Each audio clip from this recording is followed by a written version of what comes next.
अरे कमी वापर पण अस्सल वापर। MDH काश्मीरी लाल मिरची पावडर। राज्य सहकारी बँकेकडून आज यशवंतराव चव्हाण सेंटर अर्थात YB चव्हाण सेंटर मध्ये एका महत्त्वाच्या कार्यक्रमाचं आयोजन करण्यात आलेलं आहे। दक्कनचा उठाव आणि सहकारची मुहूर्तमेढ असं या संपूर्ण कार्यक्रमाचं नाव आहे।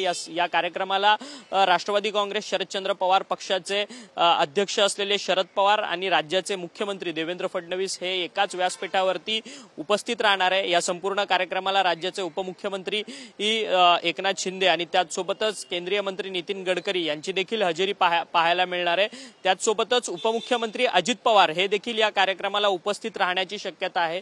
शरद पवार आणि अजित पवार हे एकाच मंचावरती या कार्यक्रमात आपल्याला पाहायला मिळणार आहेत। दोन्ही पवार एकत्र येणार या सगळ्या चर्चांना उधाण येत असतानाच आता दोन्ही पवार मात्र सातत्याने एकाच मंचावरती कार्यक्रमाला येताना पाहायला मिळत आहेत। गेल्या काही दिवसांपूर्वी रयत शिक्षण संस्थेच्या कार्यक्रमामध्ये देखील शरद पवार आणि अजित पवार एकाच मंचावरती उपस्थित होते आणि सलग दुसऱ्या वेळेस अजित पवार आणि शरद पवार जे आहेत ते राज्य सहकारी बँकेच्या या संपूर्ण कार्यक्रमाला एकाच मंचावरती हजर राहण्याची शक्यता आहे। त्यामुळे या संपूर्ण कार्यक्रमामध्ये या दोन्ही नेत्यांकडून काही वक्तव्य होतात का हे देखील पाहणं तितकंच महत्त्वाचं ठरणार आहे। व्हिडिओ जर्नलिस्ट गणेश अक्षय मंकणी, TV9 मराठी, मुंबई।